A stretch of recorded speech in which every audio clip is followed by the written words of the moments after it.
Welcome to the 910preps.com high school football preview for games scheduled Friday, October 4th. I'm Sonny Jones.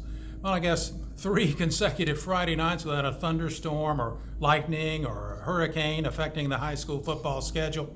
Just too much to ask for. For the 3rd time in 6 weeks, Mother Nature disrupted the Friday night routine. 9 of the 10 Cumberland County teams did not play as scheduled this past Friday night.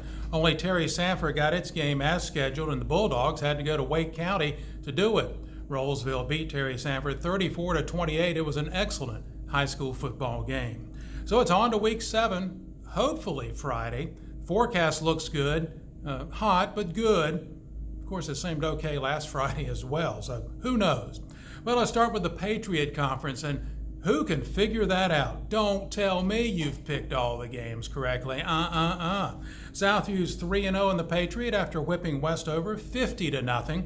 Matthew Pemberton with 3 touchdowns. The Tigers have an open date. Southview has won 5 straight since a season opening loss in overtime against Jack Britt. Now, Terry Sanford is 2-0 in the league. The Bulldogs will play Overhills at Reed Ross Classical School. The Terry Sanford defense will have its hands full with Overhill's quarterback Chris Perkins. He's passed for more than 1,400 yards and 18 touchdowns this season. But you know that Terry Sanford defense has improved quite a bit since being manhandled by Britt in week 2. Offense showing signs of life as quarterback Jacob Knight gets adjusted to being the quarterback this season. Cape Fear plays at Grays Creek. The Colts are coming off a solid 39-13 win against Overhill's Caden McKeithen with 3 scores. In Grays Creek, Cape Fear faces a team that's been hard to figure out of late.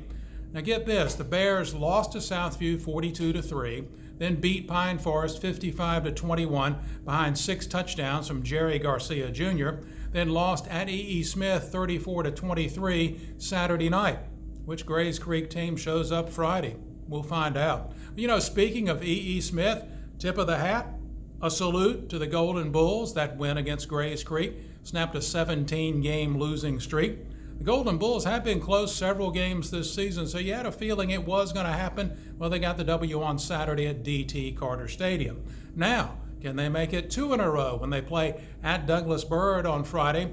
They can if their running game shows up like it did against Grays Creek. Smith ran for 5 touchdowns in that win. They had rushed for only 1 touchdown in the 5 previous games. You know, Byrd will be ready after a frustrating 37-32 loss to Pine Forest on Monday. The Eagles led by 16 with 11 minutes to go, but could not hang on.